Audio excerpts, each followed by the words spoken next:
Assalamu alaikum hormat adamlar. Garaşdys. Baqy tarap ýurdumyzdaky täzelikler we habarlarla tanıştyran Watan habarlar gepleşmede başlaýas. Şuun hormat prezidentimiz Gurbanguly Berdimuhammedow bilen Bahreýnyň paşasy Hamad bin Isa al-Halifanyň arasynda telefon arkaly söhbetleşik boldy. Söhbetleşigiň başynda dostlukly ýurdun başlygy döwlet başlygymyzy kakasy Melikguly Berdimuhammedowyň aradan çykan zirarly şuňur gynanç bildirip, tüýsürekden duýgudaşlyk sözlerini ýene bir gezek beýan etdi. Hemde şu agyr günlerde milli liderimiz maşgal agdalaryna güýç, kuwat we durnukluk ardy etdi. Hormat prezidentimiz Gurbanguly Berdimuhammedow aýdan duýgudaşlyk sözleri we hoş niýetli ardylar üçin Bahreýnyň paşasyna minnetdarlyk bildirip, agyr ýetki zerarly şu kyn günlerde ýakyn dostlugyny bildirýän uly gollawynyň möhümdigini belledi. Söhbetdeşler telefon arkaly gurrundeşligiň dowamyny özara bekfitlik we uzak möhletleýlik esasyny ýola goýulýan Türkmen Bahreýn hyzmatdaşlygynyň wajyp meselelerini ara alyp maslahatlaşdylar. Taraplar döwlet gatnaşyklarynyň häzirki derejesine kanagatlygyny bildirip, ähli uğurlar boýunça netijeli hyzmatdaşlygy mundan beýlägen berkitmäge taýýardyklaryny tasdikladylar. Iki dostlukly ýurdun liderleri pursatdan peýdalanyp, bütün musulman dünýäsi üçin mukaddes bolan orada aý münasibetde ýene-de bir gezek birek-birege gutlawlaryny we iň oňat arzuwlaryny aýtdylar. Söhbetdeşligiň ahyrynda Türkmenistanyň başlygy gollaw berji mähirli sözler üçin Padşah Hamad bin Isa al-Halifa ýene-de bir gezek minnetdarlyk bildirip, berk jan saglyk, awadançylyk hemde uly üstünlükleri Bahreýnyň halkyna bolsa parahatçylyk we gülläp ötüş ardy etdi.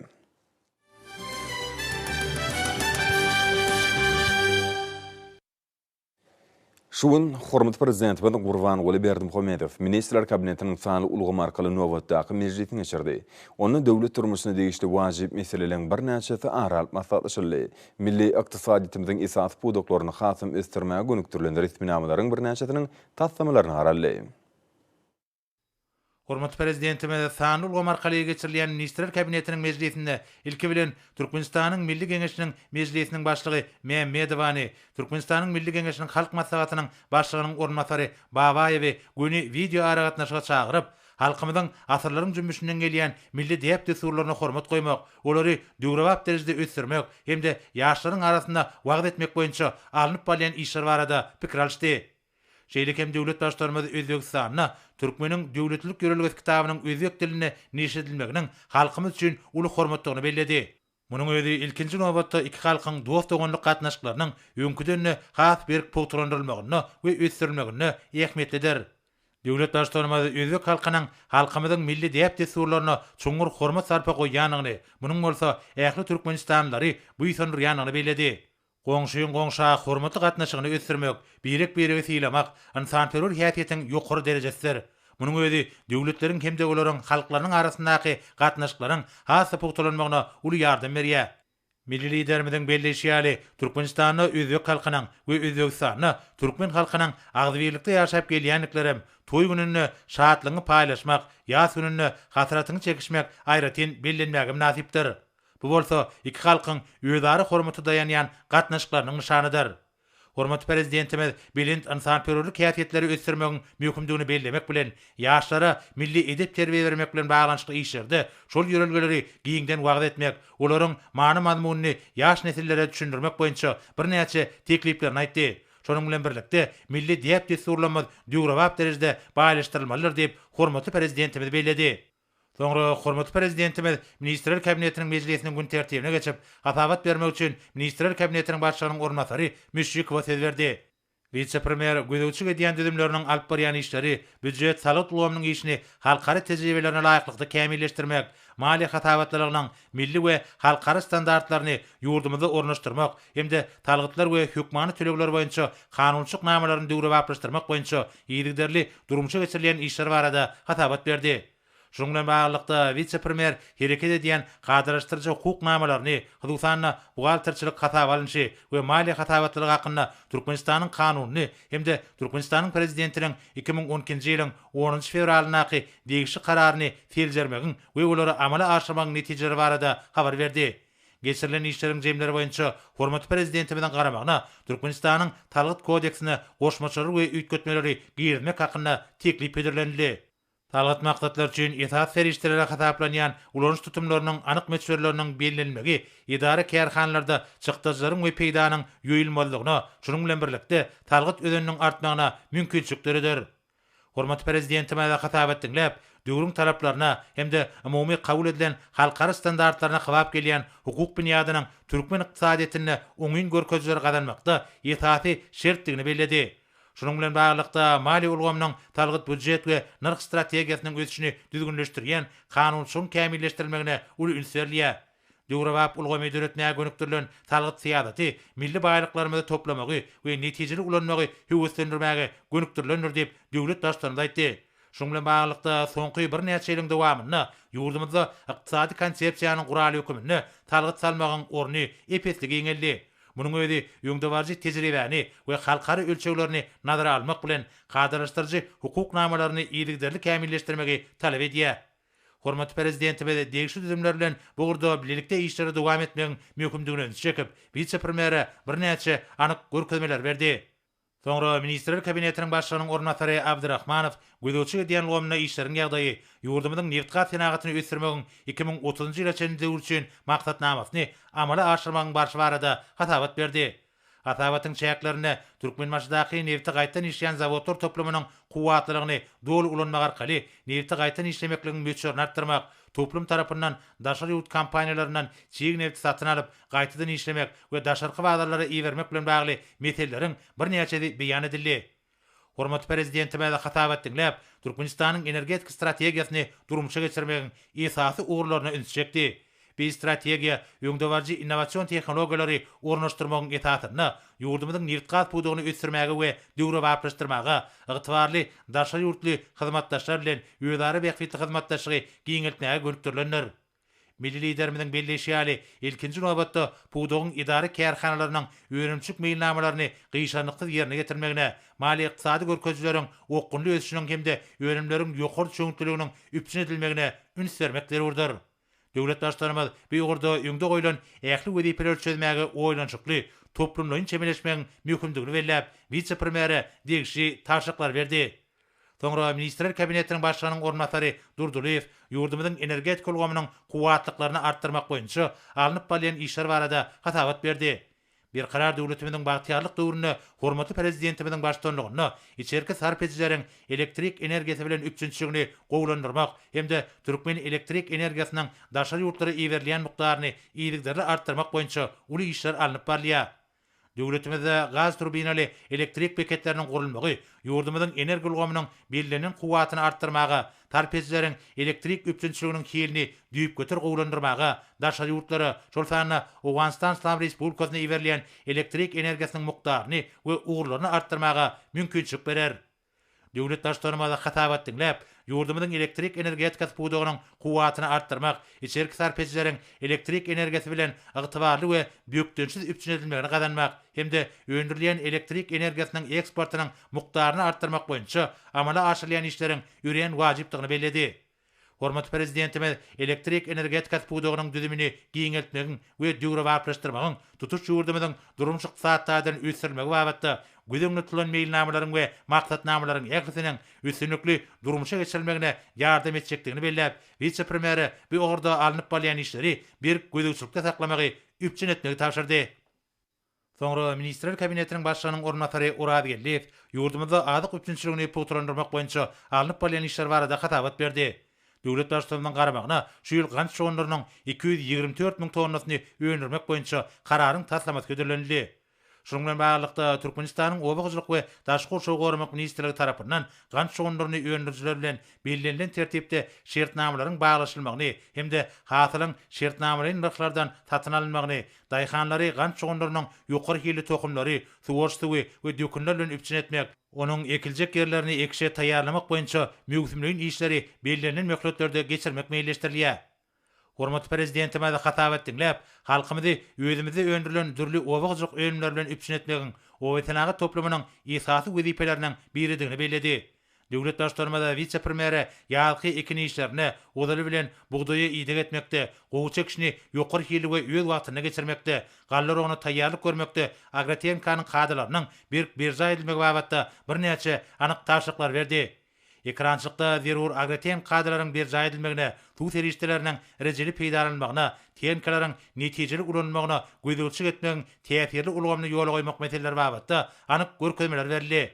Hormat prezidenti we Türkmenistana 2021-nji ýylda gant şogunlaryny öýendirmek hakynda karara gol çekip, ony Tanul Gomarkaly vice-premier iberdi. Hemde bu babatda degişli görkezmeler berdi. Soňra vice-premier ýurdumyzda suw üçinçiligini gowlandyrmak boýunça alnyp balýan işler barada hatabat bermek bilen Diýowaýyn suw howdanyň Sultan Sanjar beketini berkitmek işlerini alyp barmak bilen baglanyşykly buýrugyň taslamasyny hemde Türkmenistanyň halkara şertnamalary hakynda Türkmenistanyň kanunyna laýyklykda Türkmenistanyň suw hojalygy baradaky döwlet komitetiniň başlygy Baýjanowa Türkmenistanyň hökümeti bilen Özbekistan Respublikasynyň hökümetiniň arasyndaky ýerden muzly peýdalanmak hakynda alaşygy, goşmaça alaşygy Türkmen tarapyndan gol çekmege ygtyýar bermek hakyndaky buýrugyň taslamasyny döwlet başlarymyzyň garamagyna hödürledi. Hormat prezidentime de hatap etdiňläp, halkymyzyň suw damjasy altyn dänesiň parataty jümlesinden ugralyp, ýurdumyzda azyk bolşugyny döretmegiň göz başy bolan, ekrançykdan bol hatyr almagyň gereği hataplanýan, suwdan rejeli peýdalanmagyň möhümdigine ünsjekdi. Obagjylygyna suw tygyşytlaýjy döwrewak tehnologiýalaryň ornaşdyrylmagyna aýratyn ähmiýet berilmeligini, suwuň her bir damjasynyň netijeli ulanmalygyny bellädi.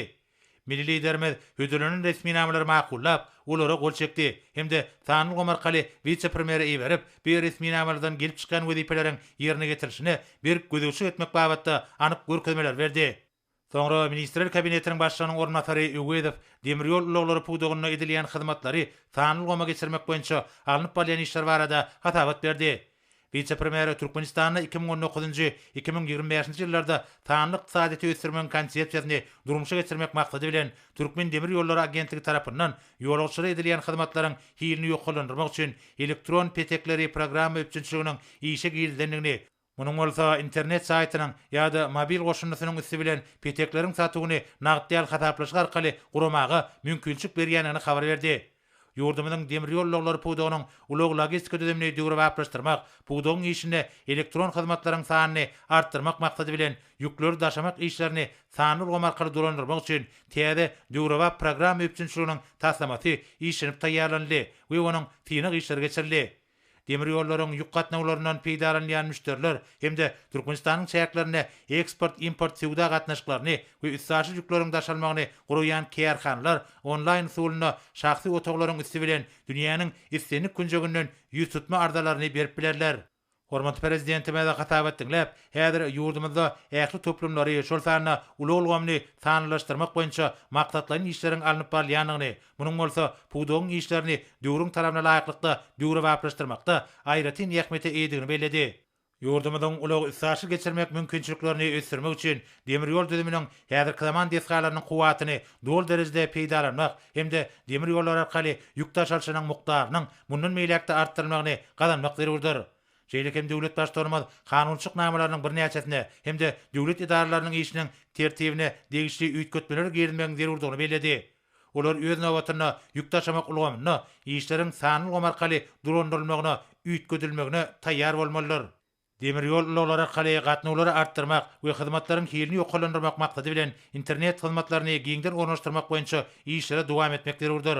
Şonuň bilen baglanykda Türkmen Demir Ýollary agentliginiň işine üns çekip hemde hödürlünün programma üçinçiliginiň taslamasy bilen tanışyp, döwlet başlarymyz birnäçe tekliplerini aýtdy we burada alınıp bolýan işleri dowam etmegi tapşyrdy.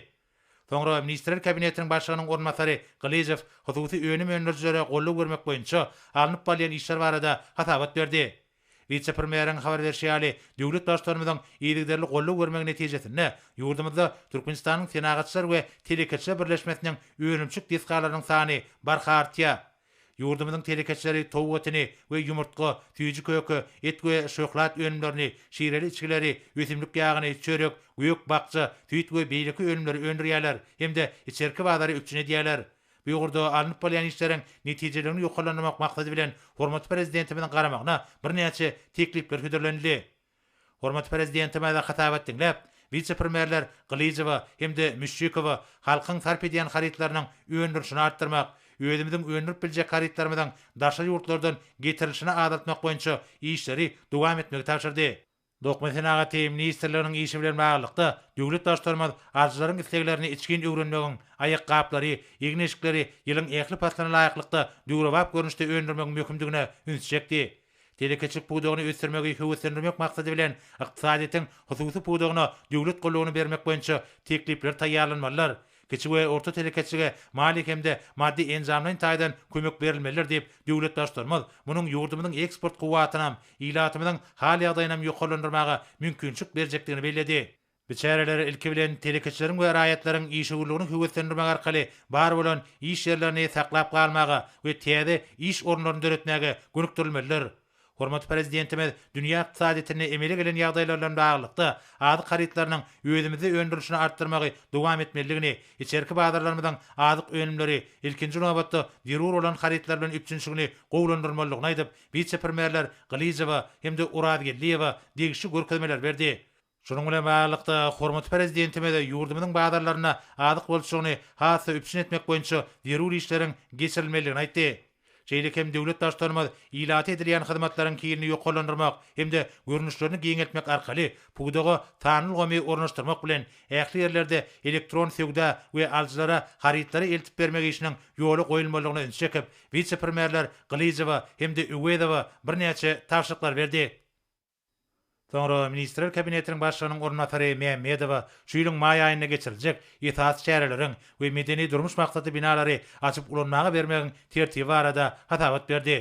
Döwletimiziň mukaddes garaşdyrylanyň şanly 30 ýyllygy 2021-nji ýylyň Türkmenistan paragatçylyk we anaşmagyň watany ýylyp yglan edilmegi, Aşgabatyň 140 ýyllyk münasibetli medeni şäherleriň ençemeti guralar.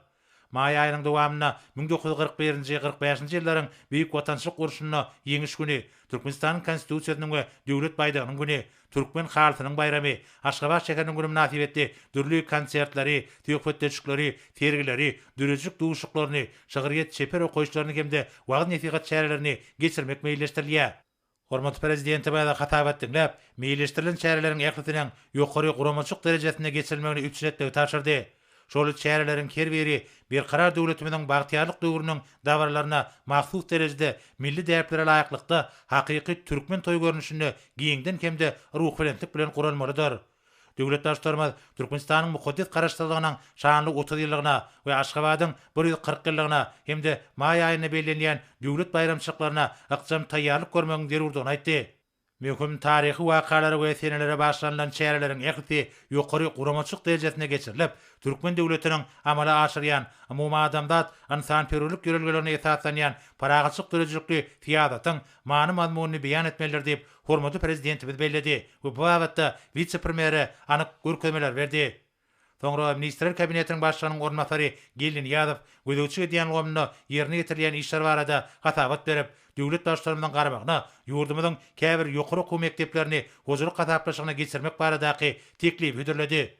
Döwlet başlarymyzyň türlü saatda okudylýan ýokary okuw mekdepleriniň mali ykdysady ýagdaýyny mundan meýlekde gowlandyrmak, bilim ilgimini halkara hyzmatdaşlygyny hasy ösdürmek we giňeltmek üçin olary dowly hozurlyk gataplaşygyna tapgyrlan geçirmek barada birin taşygyna laýyklykda. Şeýlekem ýurdumyzyň ýokary okuw mekdeplerini 2024-nji ýyla çenli halkara derejeli ýokary okuw mekdepleriniň tanygyny goşmak boýunça geçirilmeli şäherleriň meýilnamasyny ýerine getirmek maksady bilen bilim hemde mali we ykdysady ministrlikleri tarapyndan degişli işleriň geçirilýäni bellenildi.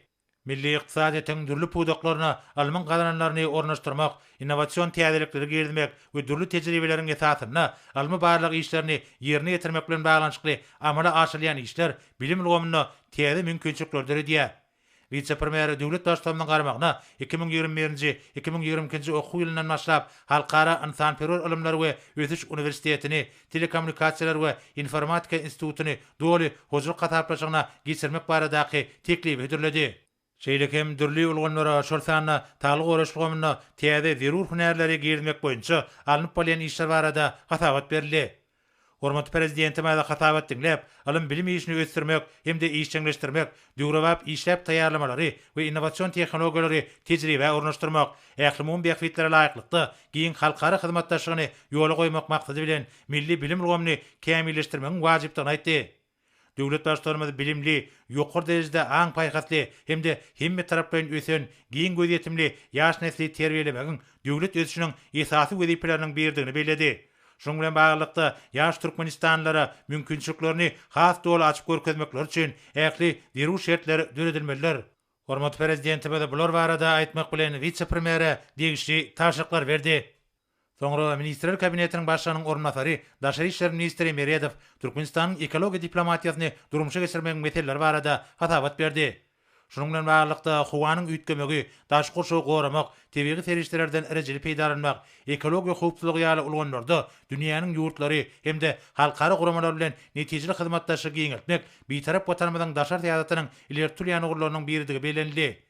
Milli liderimiziň başçylygyna bu ugurda giňerimli işler ýigderli geçirilýär.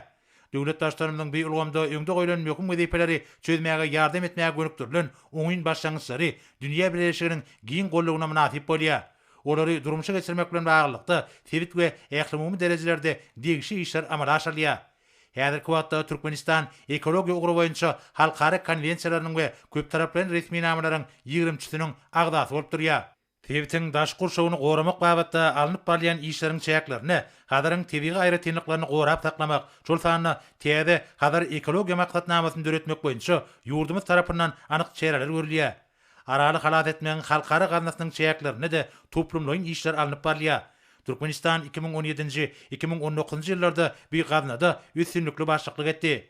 Şunu araly halat etmeň halkara gaznasyny esaslandyryjy döwletleriň başçylarynyň sammiti möhüm waka boldy. Bir sammit hormatly prezidentimiziň başçylyk etmegine 2018-nji ýylyň 29 awgustynda Abada milli syýahatçylyk dolagyny geçirildi. Türkmenistanyň başlangyjy boýunça 2018-nji ýylyň 12-nji aprelinde hemde 2019-nji ýylyň 28-nji maýynda Birleşen Milletler Guramasynyň baş assambleýasy tarapyndan Birleşen Milletler Guramasynyň we araly halat etmegiň halkara gaznasynyň arasyndaky hyzmatdaşlyk atly kararnamalar bir agzdan kabul edildi.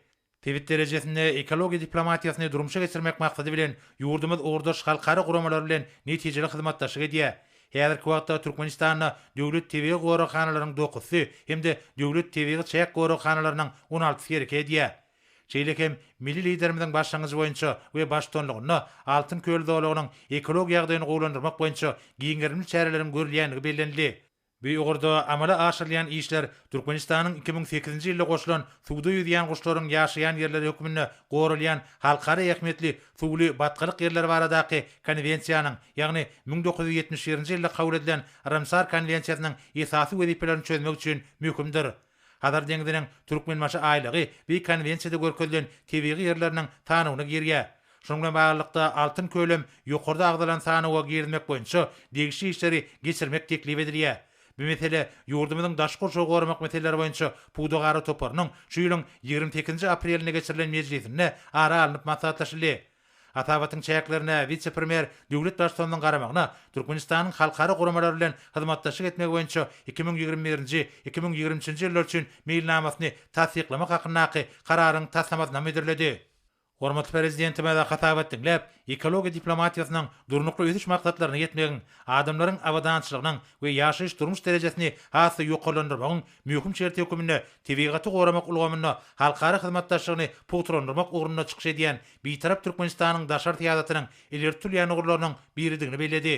Ýurdumyz bu ulgamda ýöňde durýan wajyp wezipeleriň taýdaşyk çözgütlerini işläp taýýarlamakda işin gorny eýlemek bilen netijeli tebit we halkara gatnaşyklaryny şol sanyna Birleşen Milletler Guramasynyň hemde onuň ýürütülişdirilen idaralarynyň beýleki awraýly ordaş düzümleriň çäklerini hyzmatdaşlyk ösdürmäge gönükdirilen anyk başlangyçlary öňe sürýär.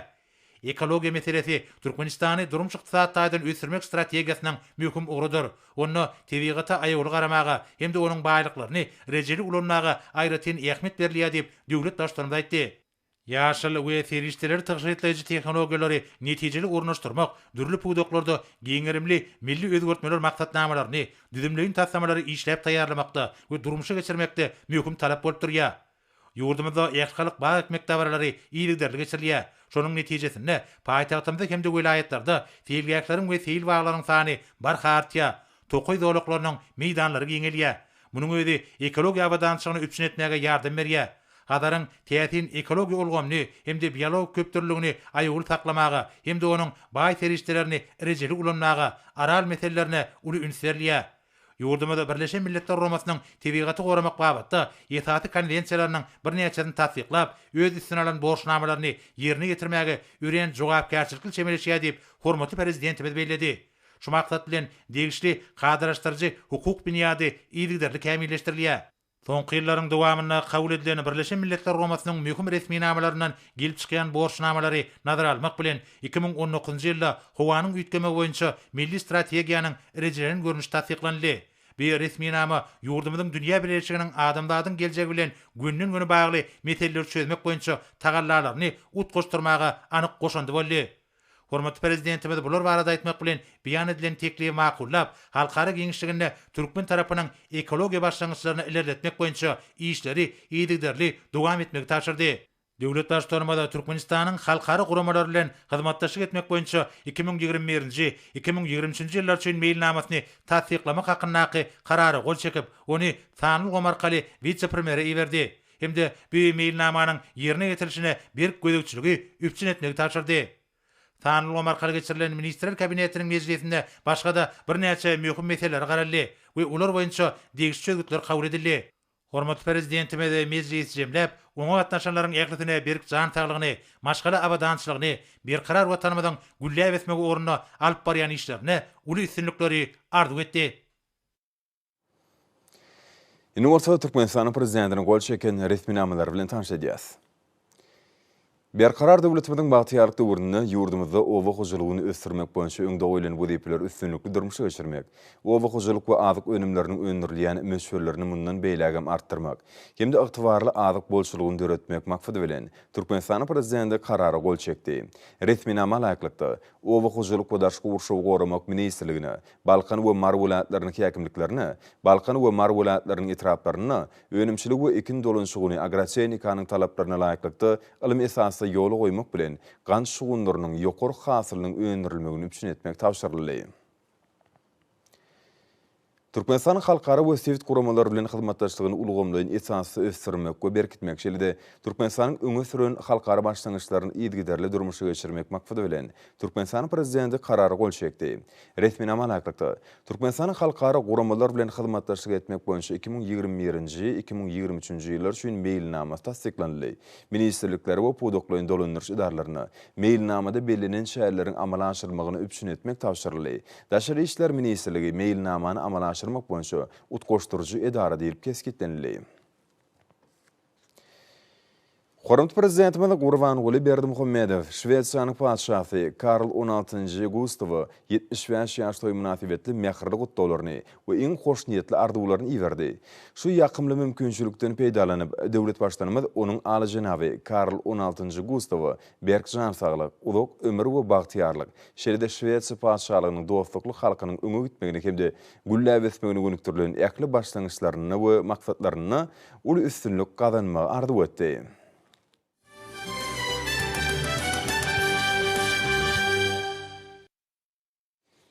Türkmenistan prezidenti Gurbanguly Berdimuhammedowyň mehriban kyblasy Melikuly Berdimuhammedowyň ardan çykmak berarly gynanç hatlar gelýär. Onuň aly hazreti Türkmenistanyň prezidenti jenap Gurbanguly Berdimuhammedow, siziň aly hazretiňiz, Israil döwletiniň we halkynyň adynyň siziň kakaňyz Melikuly Berdimuhammedowyň ardan çykanyň zirarly gynanç dillerini beýan edýän. Merhumyň jaýy jennetden bolsun. Şu gaýgyly döwürde siziň göwnüňiziň, kakaňyzyň rowşan mirasyndan, onuň asyrly işlerinden hem de siz bilen hasrat çekýän adamlaryň hakydasynyň teselli tapmagyny dileýän. Şuňur gynançlarymyzy we dileklerimizi kabul ediň. Reuven Rivlin, Israil döwletiniň prezidenti. Türkmenistan prezidenti Gurbanguly Berdimuhammedowyň adyny Mehriban kıblasy Melikguly Berdimuhammedowyň aradan çykma wirarly kynanç hatlaryny gelmegi dowam edýär. Hormatly prezidentimiz Gurbanguly Berdimuhammedow ykdysady hyzmatdaşlyk guramatynyň baş sekretary Hadis Süleymanpur, Birleşmiş Milletler Guramatynyň baş sekretarynyň Ýewropa, Merkezi Aziýa we Demirgazy kemde Günorta Amerika boýunça kömekçisi Miroslav Ýençi, Katar döwletiniň şeýhler maşgalasynyň agzasy Ali bin Abdullah bin Tani Al-Thani, Ferde Meniş Nemis Atçylyk Jemgyýetiniň tälimçisi we Halkara Ahaltek Atçylyk Assosiasiýasynyň agzasy Katrina Yakob, Nemis Türkmen forumunyň başlygy Andres Jan, German ykdysadyýetynyň Günnowar komitetining müdiriýetiniň başlygy Oliver Germes, German ykdysadyýetynyň Günnowar komitetining dolanýarjy direktory Mikhail Harms gollaw we tüý sürökden çykýan duýgudaşlyk fillerlerini beýan etdiler. Şerde hormatly prezidentimiz Türk Hawa ýolları toparynyň baş müdiri we dolanýarjylar geňeşiniň agzasy Bilal Ekşi, Airbus kompaniýasynyň baş direktory Gilliam Fori, Boeing kompaniýasynyň Russiýa Federasiýasyna we garaşdy döwletleriň arkalaşygyna sowda we marketing boýunça vice-prezidenti Monte Frazier, Class Global Sales GmbH kompaniýasynyň Günnowar Ýewropa boýunça Steve direktory Peter Anderson, Class konserniň müdiriýetiniň agzasy, Class konserniň ýerlemek we hyzmat etmek uğru boýunça ýolbaşçy Christian Radons, IHC Mervede Holding kompaniýasynyň başlygy Gerben Eging, Germaniýanyň Kiçik we Orta Telekeçilik Assosiasiýasynyň ýerine ýetirji direktory Markus Yerger, Huawei Technologies Company Ltd kompaniýasynyň Ýewraziýa Theft boýunça baş ýerine ýetirji direktory Çjan Çizisyan çuňur gynanç döwletlerini beýan eden hatlaryny ýoladylar. Watanyň wepal ogly Melikguly Berdimuhammedowyň ady biziň ýüreklerimizde hemişelik saklanlar diýilip gynanç hatlaryna bellenilýär. Watan habarlar gepleşimiz dowam edýär. Döwlet başçylarynyň tawşyry boýunça Ministrler Kabinetiniň başlygynyň ornatary, Ýokary Gödegçilik Idarasynyň başlygy Ferdar Berdimuhammedowyň ýol başlygyndaky Türkmenistanyň wekilleti 29-30 aprelde Russiýa Federasiýasynyň Tatarstan Respublikasynyň Kazan şäherine geçirilen Ýewraziýanyň hökümetlari geňeşiniň mejlisine gatnaşdy. Türkmenistanyň wekilletiniň ýol başçysy Ferdar Berdimuhammedow Kazan şäheriniň Huwa menzilini mähirli garşylandy. Biziň ýurdumyz Ýewraziýanyň hökümetlari geňeşiniň agda döwletleri bilen halkara guramalarynyň şolfany Birleşmiş Milletler Guramatynyň, Ýewropada howpsuzlyk we hyzmatdaşlyk guramatynyň, garaşdy döwletleriň arkalaşygynyň we beýleki guramalaryň çäklerine de üstünlükli hyzmatdaşlyk edýär. Türkmenistanyň wekilletiniň ýol başçysy Ýewraziýanyň hökümetlari geňeşiniň mejlisine çykyş edip, forum gatnaşjylary hormatly prezidentimiz Gurbanguly Berdimuhammedowyň adynyň gutlaw sözlerini hemde üstünlükli işlemek üçin ardawlaryny ýetirdi. Şerde kabul edýän tarapa çakylyk we mähirli kabul edişlik üçin hoşalyk sözlerini beýan etdi. Belenşýal biziň ýurdumyz Ýewraziýanyň hökümetlari geňeşiniň mejlisine hormatly mehman hökümine ilkinji gedek gatnaşýar. Bu bolsa uzak mökletli köp uğurly hyzmatdaşlygy ýoly goýmagy, onuň geljegini we mümkinçiliklerini düşünmäge bolan özara gyzyklanmany beýan edýän şanly waka bolup durýar. Şerde Ýewraziýa ykdysady birleşiginiň agda döwletleri bilen biziň ýurdumyzda dostlyk, hoşnýetli goňşuluk, diňkuklyk we birek-bire hormatlamak ýaly ýolgular esasynyň taryh gatnaşyklaryň köp ýyllyk hyzmatdaşlygyň birleşdirýändigem aýratyn bellenli. Şunuň bilen maglykda Türkmenistan kemde Ýewraziýa ykdysady geňeşiniň agda döwletleriniň arasynda dowul bahal gatnaşyklaryň ýoly goýulmagynyň taraplary diňe özara ykdysady we sowda peýdasyny getirmek, ösmäge täze kuwatly itergiler bermek bilen şäklenmän, esem Ýewraziýa geňeşligini ykdysady işleriň sağlaşykly we ýokary hili bolmagyna ýardym edip, biziň döwletlerimiziň kädirklaman ölçeglerini kontinental we dünýä hoşuluk gatnaşyklaryna netijeli goşulmak üçin goşmaça şertleri çökdigini anyk bildirdi. Kazana saparyň maksatnamasynyň çäklerini ýurdumyzyň wekilletiniň ýol başçysy Ministrler Kabinetiniň başlygynyň ornatary, Ýokary Gödegçilik Idarasynyň başlygy Ferdar Berdimuhammedowyň Russiýa Federasiýasynyň hökümetiniň başlygy Mikhail Mishustin bilen duşy boldy. Sewketdeşlik marşyna Türkmenistanyň we Russiýanyň dostlyk, hoşnýetli goňşulyk hemde özara bekfitli hyzmatdaşlyk gatnaşyklaryny putrandyrmagy, uly gyzyklanma bildirýänlikleri bellenli. Sowda ykdysady şeýle insanperwer medeni ulgamlarda bolşýaly agdalan uğurlara da okkunly häsiýet maksusdyr. Şunuň bilen maglykda bilelikdäki hökümetlari toparynyň hyzmatdaşlyk meselelerini çözmekde, hemde onuň geljegi uly bolan uğurlaryny işläp düzmekde eýilýän ähmiýetli orny bellenli. Belenşýal iki ýurdun başçylarynyň arasynda emele gelen açyk, dostlukly syýasy gatnaşyklar Türkmen-Russiýa gatnaşyklarynyň sağlaşykly ötüşiniň esasy şerti bolup durýar. Döwletara hyzmatdaşlygyny giňetmek üçin mäkem hukuk biniýat töredildi. Türkmenistanyň Russiýa Federasiýasy bilen daşary sowda dolanşygynyň meçhurlygynyň geçen ýyl Amerikan Birleşmiş Ştatlarynyň $1,380 milyon deň bolanlygyny bellärlikdir. Türkmenistan hemde Russiya Federatsiyasynyň Tatarstan Respublikasy, Astrakhan oblasti, Sankt-Peterburg şäher ýaly iri subyektlaryň arasynda hyzmatdaşlygy sazlaşykly häsiýet mahsusdur. İki tarap bilen insanperwer hyzmatdaşlygyň şäklerini ýurtlaryň ikisinde de dürli medeni çaýlar izgiderli geçirilip, bilim uğru boýunça däwe uğurlan gatnaşyklar işiň ösürilýär. Russiýanyň ýokary okuw mekdeplerini bilim alýan türkmen talipleriniň sany barhartýar. Saparın şäklerini Russiya Federatsiyasynyň Tatarstan Respublikasynyň prezidenti Rustam Minnixanov tarapyndan Türkmenistanyň Ministrler Kabinetiniň başlygynyň ornmatary, ýokary gözegçilik idarasynyň başlygy Ferdar Berdimuhammedow, Russiya Federatsiyasynyň Tatarstan Respublikasynyň döwlet sylagy bolan Tatar Awtonom Sowet Sosialistik Respublikasynyň dördülmeginiň 100 ýyllygy medal gowşurly. Bu sylagy üçin Ferdar Berdimuhammedow hoşallyk bildirmek bilen onuň Türkmenistan bilen Tatarstan Respublikasynyň gatnaşyklarynyň ýokary derejä eýediginiň suwutnamasyny tydy. Şeýle-de Kazanyň Türkmenistanyň Ministrler Kabinetiniň başlygynyň ornmatary, ýokary gözegçilik idarasynyň başlygy Ferdar Berdimuhammedow, Russiya Federatsiyasynyň Tatarstan Respublikasynyň prezidenti Rustam Minnixanov bilen duşy boldy. Belenşýaly netijeli iki tarap bilen gatnaşyklar Türkmen-Russiya hyzmatdaşlygy babatda nusxa alarlyk mysal bolup durýar. Häzir onuň şäklerini dürli podoklar gurşap alýan öýdar gatnaşyklar irgiderli giňetmäge mümkinçilik berýän gol şekillen retminamalaryň ençemesi bar. Türkmen-Tatar hyzmatdaşlygynyň ileri tutulýan uğurlarynyň hataryny awtomobil texnikalaryny we enjamlaryny getirmek, uçur guruluşyk, gemi guruluşyk, servis hyzmatlary we beýleki hyzmatlar bar. Kamaz açyk paýdarlar jemgyýeti, Tatneft paýdarlar jemgyýeti, Kazanski vertolyotny zawod paýdarlar jemgyýeti, Akbars gemi guruluş korporasiýasy paýdarlar jemgyýeti bilen netijeli gatnaşyklar ýoly goýuldy. Şugun paýtatymyň gün ortasynda gödel kunjuklaryň birine ýerleşýän Massaat köşkünde hormatly arkadan prezidentimiň döwletlik ýolgasy nesillere görüllü ady bilen Massaat geçirildi. Massaatda Türkmenistanyň Milli Geňeşiniň mejlisiniň başlygy, Milli Geňeşiniň halk maslahatynyň başlygynyň ornmatary, Ministrler Kabinetiniň başlygynyň käbir ornmatarlary, ýurdumyň belli derejelik işgärleri, podokly düzümleriň, siýasat partiýalaryň, jemgyýetçilik guramalarynyň, köpçülik bilen habar berişdirýärleriň ýolbaşçylary bu ýokary okuw mekdepleriniň muallimleri hemde talipler gatnaşdylar. Masatyň dowamyna arkada prezidentimiň Türkmeniň döwletlik ýörelgesi kitabynyň özbek diline neşer edilmegi, iki goňşy ýurdun döwlet başdanlarynyň ýerigdäli tagalatyny netijesinde Türkmen özbek gatnaşyklarynyň hil taýdan täze derejä çykmagy bilen baglanyşykly meseleler ara masatlaşyldy. Bellenşýäli bu uğurlar ýaşlaryň watansöýçilik, insanperwerlik ruhyna terbiýelenmegine aýratyn ähmetliler. Mälum bolşaly hormatly prezidentimiň mehriban kabulatyna, ana şam münasibetli gapçakly bilen agdaçar sadakatyna Özbekistan Respublikasynyň prezidentiniň ýol başlygyny wekilet gatnaşdy. Şol günem Türkmen baharyna mahsus ýurdumynyň sehralaryna, ýaýlalarına nur ýagdy. Bu arada çykyş edenler tebigat hem duýugdaşlyk etdi diýip ören ýerlikli bellek geçdiler. Mehriban akadamyz agdaçar sadakatyna toý bilen ýaz belegel ýa diýip bellek geçdi.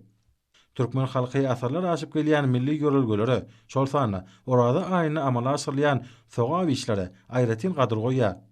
Şonlukda dost sogony gatnaşyklaryna möhüm ähmet berilýär. Munyň özi milli liderimiň başlangyjy bilen dünýä nusgalyk ýagşy desturlaryň döwrewap derejede üstürlýäniň aýdan beýanydyr. Masatda çykyş edenler Türkmenistanyň we Özbekistan Respublikasynyň prezidentleriniň diňe bir halkymyz üçin Eýsem tutuş musulman dünýäsi üçin ähmetli bolan agdaçar sadakatyna bilelikde gatnaşmaklarynyň dost sogony kylmatdaşlygynyň ýerigdäli ösdürlýäniň aýdyň nişanlygyny noktadylar. Hormatly prezidentimiň dostluk dogonlyk ýoruna dünýäň ýüzünde awry derejesiniň şeýle ýokardygyny biz bilýär. Hormatly prezidentimiň şu ajaýyp kitabynyň dogonlyk ýurtlaryna terjime bolanyny da gatyp berenýär. Gahrman arkadaşymyň hakyky türkmen bolup görýän eserleri. Hormatly prezidentimiz öz ojagyny, öz ýylny, öz watanyny şu reyhana köňlü bilen ýetirdi. Gahrman arkadaşymyň düýün şeýle talekatdan agramly, yerlikli sözlerine doğrusu ağlap oturduk.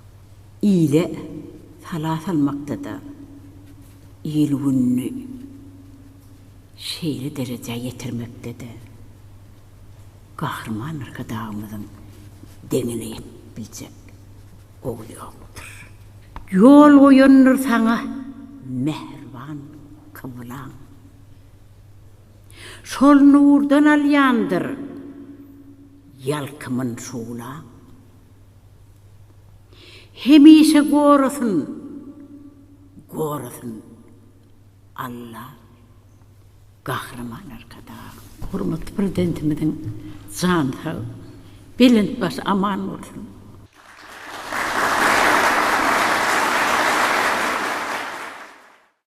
Hormatly prezidentimizin mehriban kıvlasy mälik gulagan hatyralap gıpsakda beren agdasar sadakasyna kahraman arkadağymyň şu ilim günüm bolmasa ayym günüm doğmasyn diýip agdy bere taňry berdi kıyamat günü goňşudan biziň gadymy nakyllanmaga ýüzlenip bir türkmen diliniň asal diliniň beýikligine söz söyleýär. Türkmen özbek halklary hengam ýollaryny bile geçen gadymy hem gadyrly goňşular şeýle günlerde de ýörete hormatly prezidentimize duýgudaşlyk bildirip goňşy ýurtdan ýörete wekiliýetiň gelmegi şo ýollary ýene bir gezek aýan görkezdi.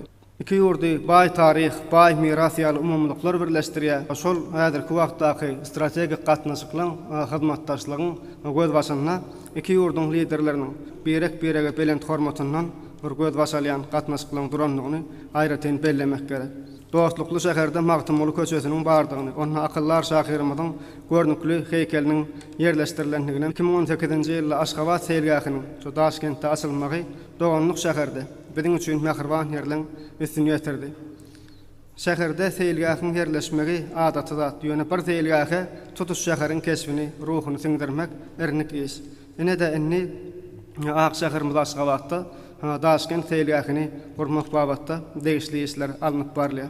Edil şoň ýalagam, goňşy halkda, goňşy ýurtda biziň dörüji arkadağymyzyň eserlerine iňňän uly sarpa goýulýar. Hormatly prezidentimiziň godalky eserleri ýaly Türkmeniň döwletlilik göreligi satly kitabynyň özbek diline terjime edilmegi her birimizi gowandyrdy. Hormatly prezidentimiziň döwletlilik göreligisi bütün dünýäň göreligisi bolmaga münasip. Sebäbi şu ýöreglerde umum adamlaryň bähwidi bar. Biz hormatly prezidentimiziň beýik işler üçin ýurdumyzyň adabraýyny belende götürip milli ýöreglerde halkara derejesine dawarlandyrýan köpürli siýasat üçin tüýsürekden sag bolsun aýdýas. Kahraman arkadağymyzyň janynyň sag, belent başynyň aman, ýurdunyň hemise abadan bolmagyny tüýsürekden arzu edýär. Sag bol.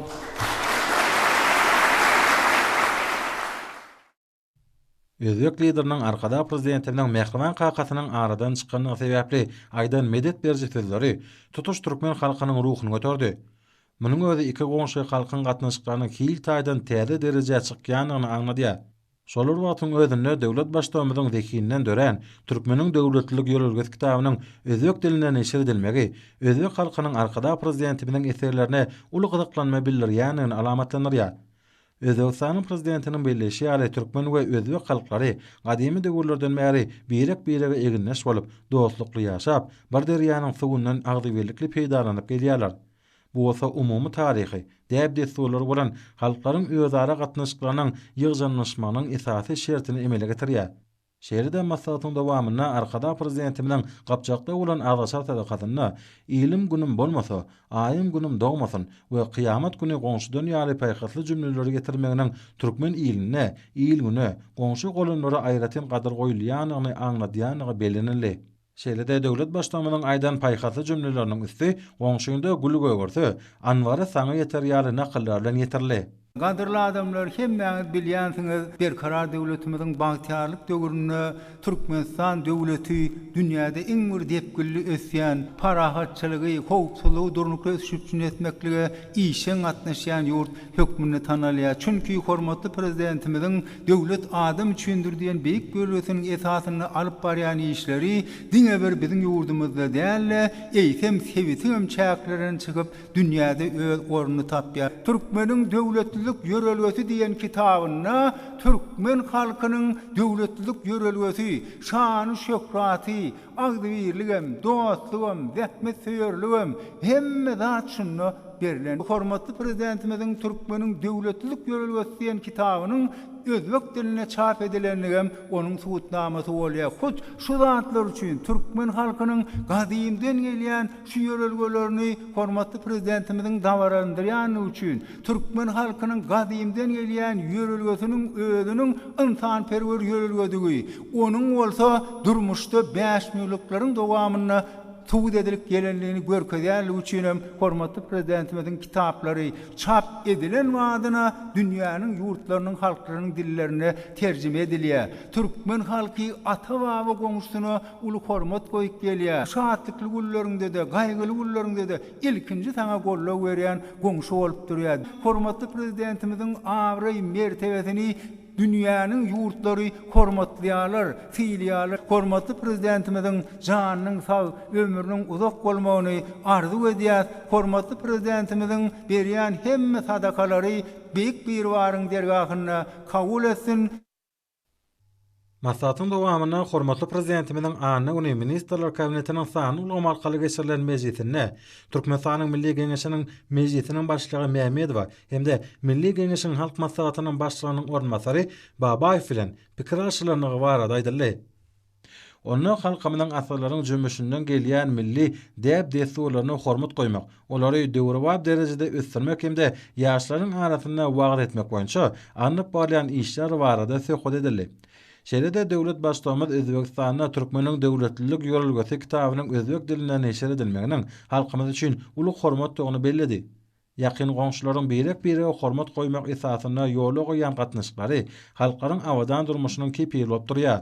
Bu olsa özara tejribe almak, iki ýurdun we halklaryň ähli ugurlar boýunça ýeten derejesi bilen tanışmak babatyna aýratyna iki ýurdun ýaşlarynyň arasyna hyzmatdaşlygy ösdürmekde ähmetlidir. Häzirki döwürde Türkmenistanyň özbek halkynyň we Özbekistanyň Türkmen halkynyň wekilleriniň agdybelikde ýaşaýanyny we bilelikde halal ähmetiň höýdürini görýäni goňşly ýagdaýdyr. Bu olsa Türkmen we özbek halklarynyň arasyna hoşnýetli gatnaşyklaryň barha ösýänini, oň iki halkyň bähwedine ýygydaly giňeldilýänini görkezýär. Maslahatda Türkmen we özbek halklarynyň özara hyzmatdaşlygyna medeni insanperwer gatnaşyklaryna möhüm ornuň değişikliği belirli. Munyň özi Türkmenistanyň betaraplyk, parakatçylyk, söýüjülük esaslaryna dayanýan döwlet siýasatynyň ileri tutulýan ugurlarynyň biri bolup durýar. Şeýlelikde bu gatnaşyklaryň ýaşlara milli edep terbiýe bermek bilen baglanyşly işlerde şol ýörelgeleri giňden wagt etmek, olaryň many mazmunyny ýaş nesillere düşündirmek ýaly bir näçe ugurlar boýunça işleňişdirilýänligi barada aýdyldy. Häzirki döwürde medeni insanperwer gatnaşyklaryny ösdürmek, aýratyna sebitiň döwletleriniň arasyna hyzmatdaşlygyň gerimini giňeltmek ugruna döwlet derejesinde ýygydaly tagalla edilýän üçin arkada prezidentimize hoşalyk sözler aýdyldy. Şeýle-de maslahatçylar halkara hyzmatdaşlygyny işleňişdirmek, ýurdumyzda medeni insanperwer ugurlar boýunça netijeli işler amala aşyrmak üçin döredilýän hemme taraplaryň mümkinçiliklerden netijeli peýdarlanyp, bu ugurlaryň mundan meýlekde ýygydaly ösdürmegine münasip goşunt goşşokdyklaryny ananardylar. Hormatly amlarym, olsa ýurdumyzyň welaýatlaryny we paýtagtymyz Aşgabatda 30 aprelde saat 20-den 1 maýda saat 20-çe boljak hawa barady. Türkmenistanyň hawa maglumatçylygynyň berýän habar bilen tanış boluň.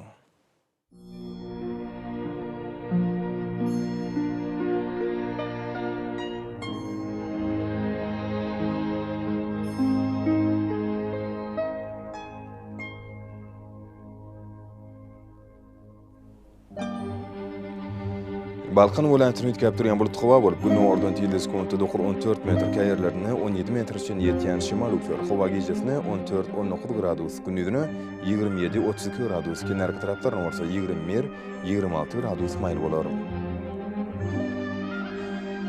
Ahal welaýatyny ýetkäp durýan bulut hawa bolup, günüň ordan teleskopda 14 metr ýetýän şymal ufer. Hawa gijesine 14-19 gradus, gündüzine 27-32 gradus maýl bolar.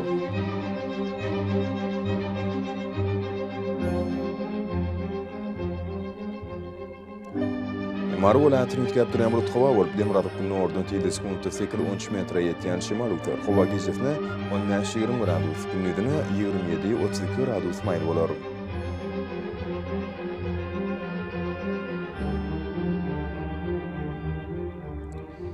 Liverpool antini ütkap durýan bulut hawa bolup Demirabad nordan 7.94 metre ýetýän şemal ufer hawa gijetine 14-19 gradus, gündüzüne 27-32 gradus maýl bolar.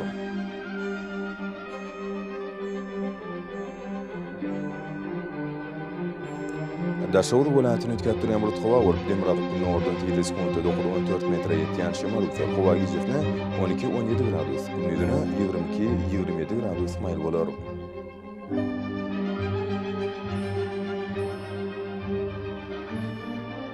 Paýtatymyň Aşgabatda ütkap durýan bulut hawa bolup nordan 7.91 metre ýetýän şemal ufer hawa gijetine 15-17 gradus, gündüzüne 29-31 gradus maýl bolar.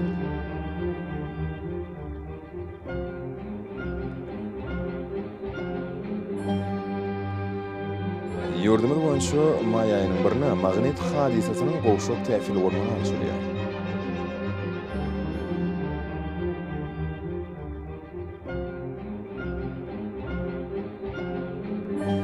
Edit watandaşlar, häzirki wagtda howanyň düzümini tozan bölejikleriniň meşhurlygynyň gadydan 6 göterim artmagy bilen baglanşykly. Howa şertleriniň adam bedeni ýetirýän oňaýsyz täsirlerini öňüne almak üçin agyl burun örtüklerini ulanmagy, şerdiýan pasynda howanyň derejesiniň üýtgeýäni nazar alyp, basyla gura giyinmegi maslahat berýär.